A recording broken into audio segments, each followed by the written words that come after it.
Hi, welcome to the Trackside Skinny. Today, we're at Fonner Park in Grand Island, Nebraska. They're racing in the Fonner second. Missing to break both Lebanon Hillbilly and Watson Power. I'm sorry, outside Charlie.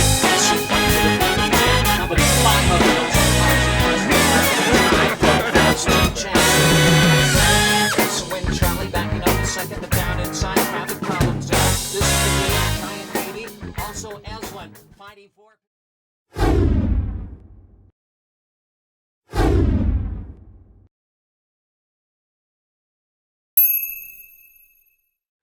Grand Island is a town of 50,000 people located in the center of the state of Nebraska.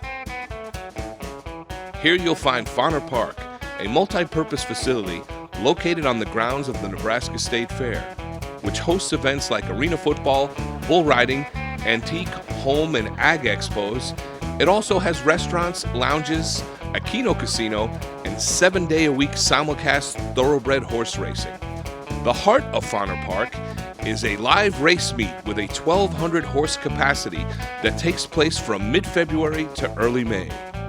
First raindrops have fallen. Cold weather racing is no joke, and those running in the meet are tough, and they have to be, as weather can have a big impact on the racing. On our first day at Fonner Park, racing was canceled after rain, sleet, and high winds, and after a lethargic goose collided with a horse jockey William Henson was riding, sending him flying into the mud.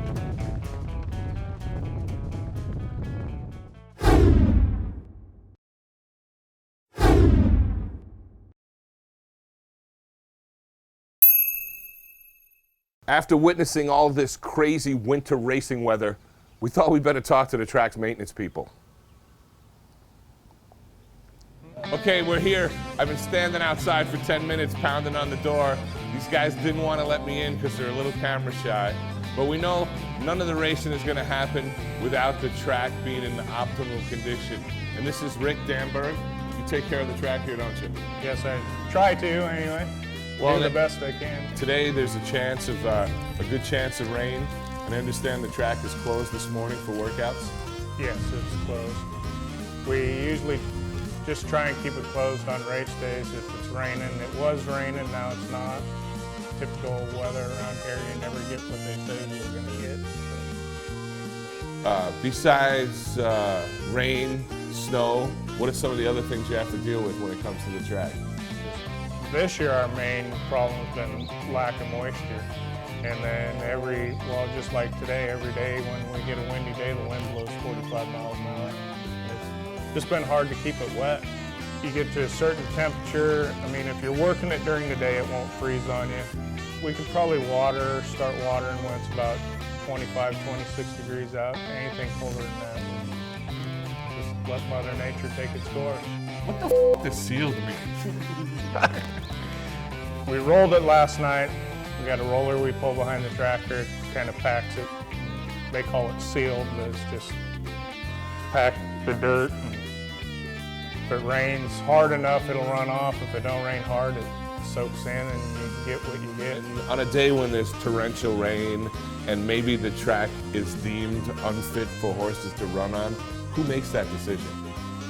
Usually calling the races is out of our hands. That's usually the jockeys and the jocks who makes that decision.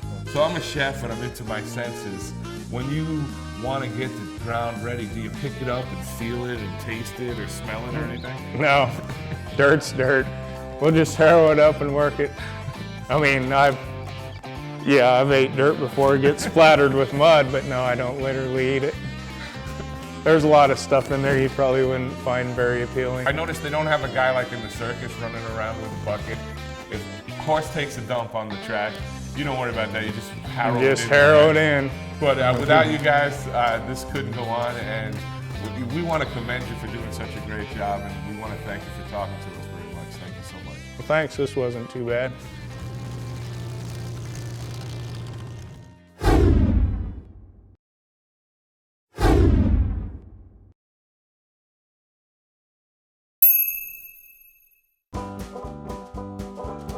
When you're at the track all day, there's a voice you hear from above.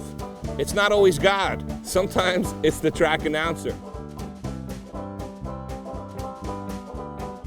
Hi, I'm here with Steve Anderson, track announcer here at Fonner Park. Steve, how you doing today? Terrific. You can't beat a day at the races. If I could do this 365 days out of the year, this is where I'd be. Yeah, me too, although I don't think I could afford it.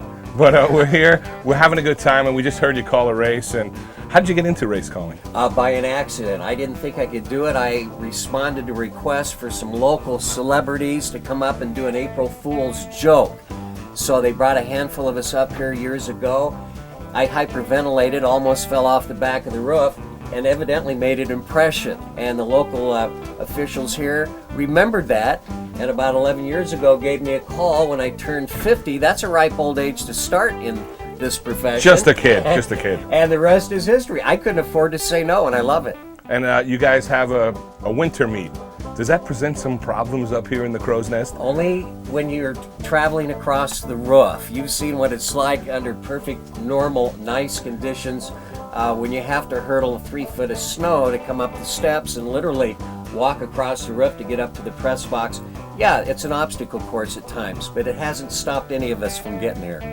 So do you have a catchphrase? I heard you say picking them up and putting them down, and I'm sure Terry Wallace would be okay with that. I got his blessing years ago. He was a major influence on me. And so I got a lot of isms, but I borrowed every one of them. We would like to thank you for your time and keep up the good work. I've always been a fan. Hey, this is great. Trackside Skinny. I love you guys. That's right.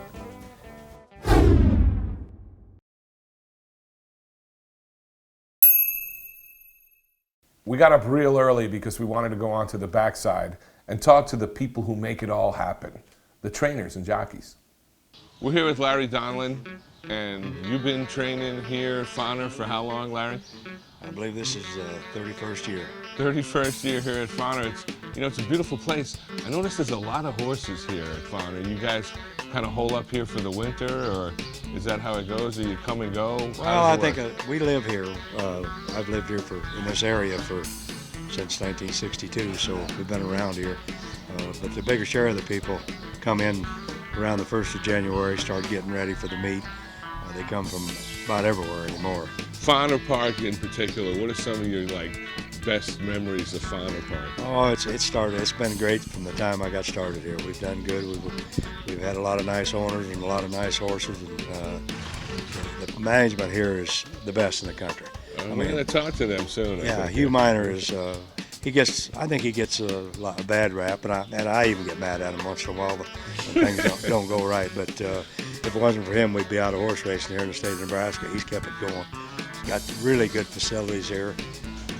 Does everything he can to help the horsemen. So, it's been a great place to race. There's a couple years when I had a little bigger stable and better stable. We went to Kentucky and south of Texas, and missed here. I really miss being here. And how many horses are you training right now? 29. 29 horses, man. That keeps you busy, huh? It's a pretty good deal, but it's good for everybody. What time do you usually get here in the morning? I feed my own at 3:45. 3:45. But you love it too, don't you? Oh well, I must. Do you have a favorite horse right now that you really? They always ask me who my favorite horse is, and I said the last one that won. And it's like you're trying to ask you who your favorite child is. Yeah, kind of the same, right? Yeah. I know, now you want to be on TV. Yeah, he's finally figured it out. He's a star. He's a star of the track right now, ain't you, big boy, huh? And what is this horse's name? Unsaddled Glory. There's a real good horse here by the name of Diamond Joe. He won his first 9 starts, and he's won 16 or 17 out of 30. And he's only been beat twice on this track, and this horse beat him in photos 2 years in a row. Same race. Really? Okay. And now we got to go for the big one in 2 weeks, and he beat me last year pretty handily, so I hope to get even. Well, good luck to you. Thank you so much for talking to us, and God bless you. Appreciate you guys. Maybe this will help on them votes. Maybe people see this and give us a shot to get a little better here. Keep up the good work. Yeah, they'd be glad to do it. All right, thank you. Okay, we're here with Chuck Turco. He actually won the 9th race today with a horse named Cherishes the Word, who is behind us right now on the walking machine. So Chuck, tell us a little bit what happens. The horse wins the race. What happens then? Well, they go to the winner's circle, get their picture taken, and then the groom, in this case Shelby Sola, takes the horse to the test barn, and every horse goes, and they have to have a blood test and a urine sample in the test barn. It usually takes 30 minutes, you know. The horse walks around, they drink some water, you know, they got to go, they whistle a little bit, and they hold a little cup there, pee in it. Of course, Cherish is a little shy, so, Okay. you know, he doesn't like to go. The other option is they walk for an hour and a half and they draw blood and they let you go home. Okay. So in his victories, and I've been in every one of them here at Fonner, he doesn't pee. Okay. So he doesn't like to pee here, but you know, he's an exception to the rule.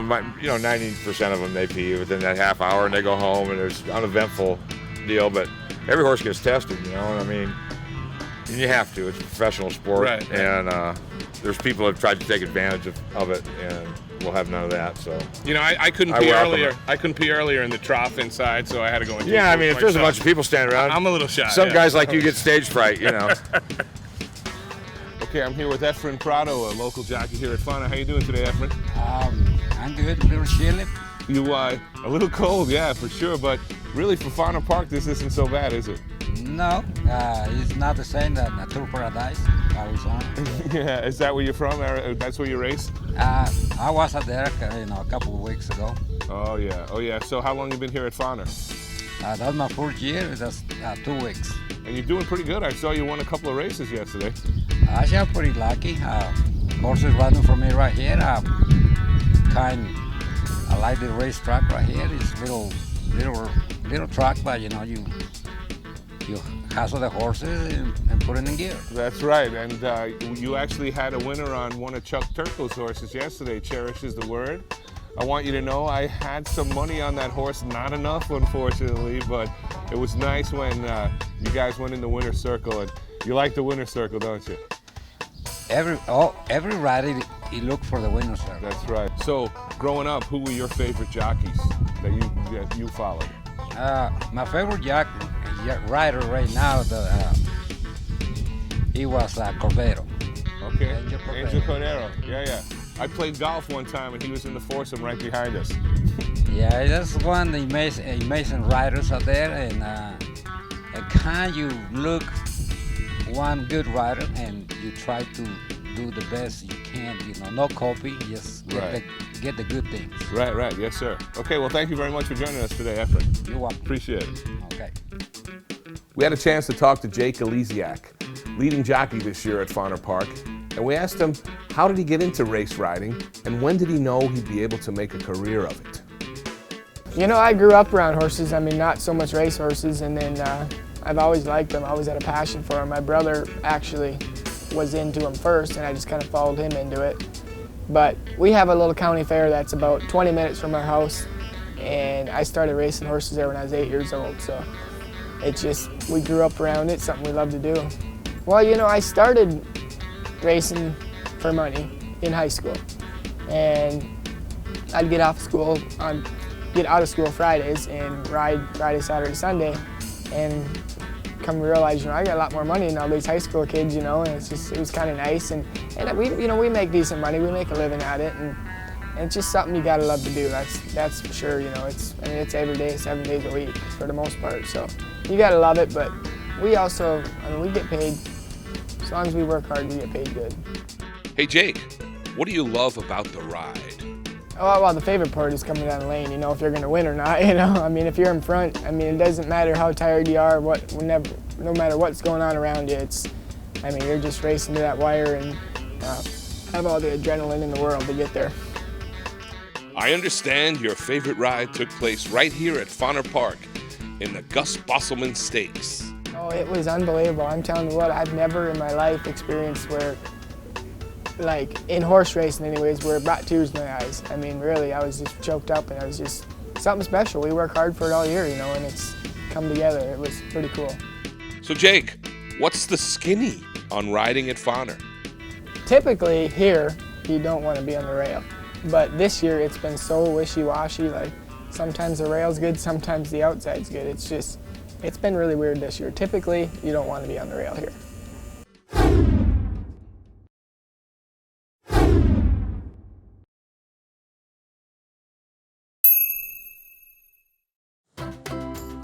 When at Fonner, if you have a chance, check out the trophy case. It holds the Nebraska Horse Racing Hall of Fame and the Marion and Jack Van Berg Trophy Collection.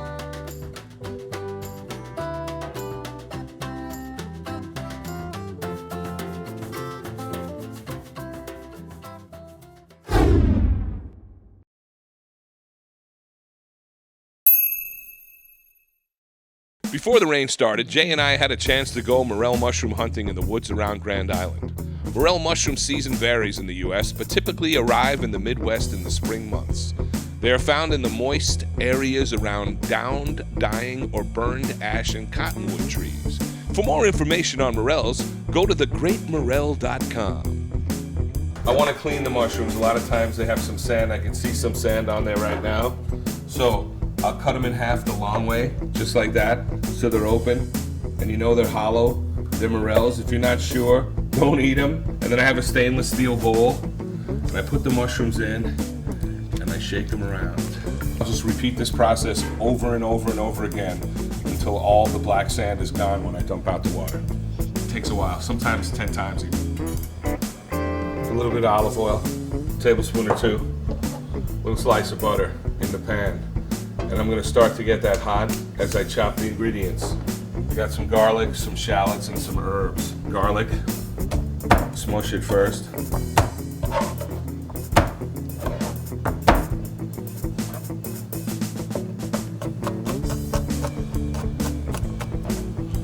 Just like an onion.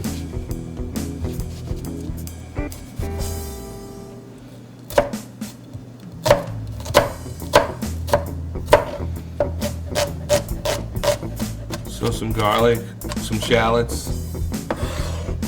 We have our herbs. Again, chop them as fine as you like. When you're chopping herbs, if you roll them into a tight bundle, that makes it a lot easier for them to chop, or for you to chop them.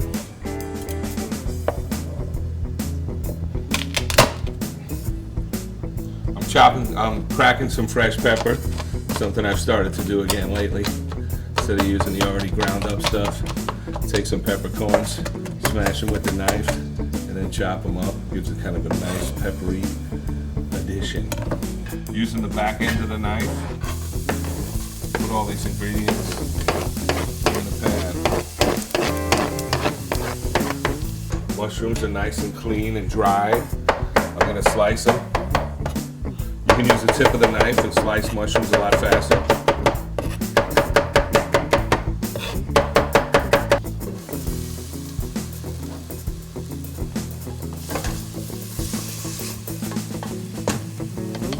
Mushrooms have some water in them naturally. We want to wait till that comes out, and then we're going to add a little bit of wine. At the same time, we're going to cook the pasta. I'm going to put a little salt in the water, but no oil. If you put oil in the water, you wind up dumping it down the drain. Because I have a smaller pot, I'm going to break the pasta in half before I put it in the pot. I'm going to mix it all together, so I have no problem using the same spoon for both. And then we want to bring that back up to a boil. The juice is coming out of the mushrooms now. I have here a wine selection that we got from the wine club that really wasn't what I would call drinkable. So I use it to cook with. It's a dry rosé. So I'm going to put a little bit of that in. It'll give the sauce a little bit of a pink twinge, but I think we're okay with that. Okay, so the sauce is reduced. Most of the liquid is gone, what the French call au sec. The wine is gone. So that will keep that going. Make sure nothing's sticking. We'll stir up the pasta over here. I'm gonna dump out the pasta. I don't like to rinse it. Unless some people aren't gonna eat for a while, then I'll cool it off a little bit, but I don't really like to rinse it.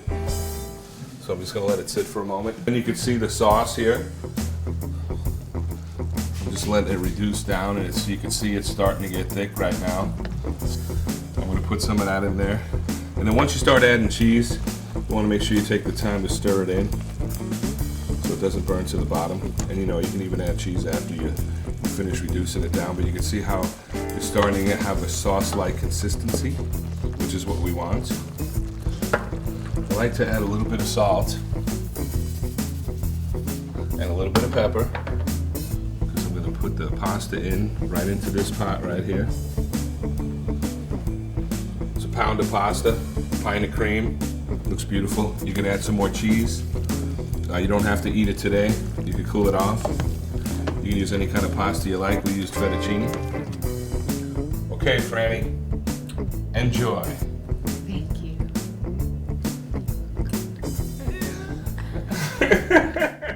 We had a great time at Fonner Park. We'd like to thank everyone for their hospitality, especially Hugh Miner and Bruce Swihart. If you'd like more information about Fonner and their spring meet, go to fonnerpark.com. You can like us at Facebook at the Trackside Skinny, or if you want, you can send us a tweet at Trackside Skinny. We're going to put out some more episodes this summer, so keep an eye out for us. We're going to leave you now with some sights and sounds of Fonner Park. We're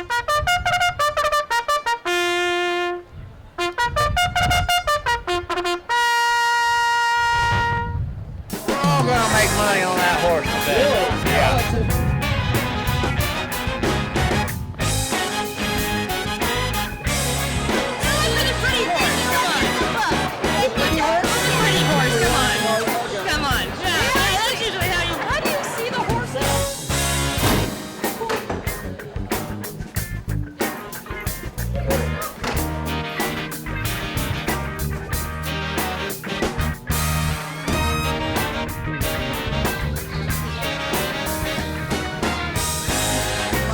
Always bet on 2.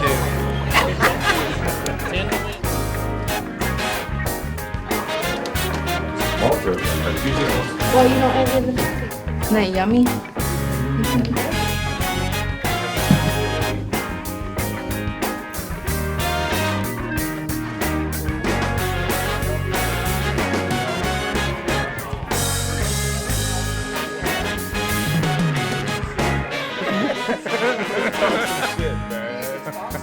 That was great.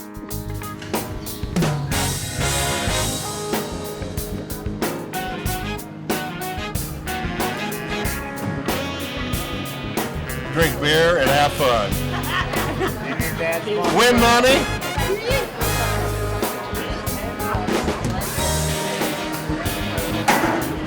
Trainer? Yes.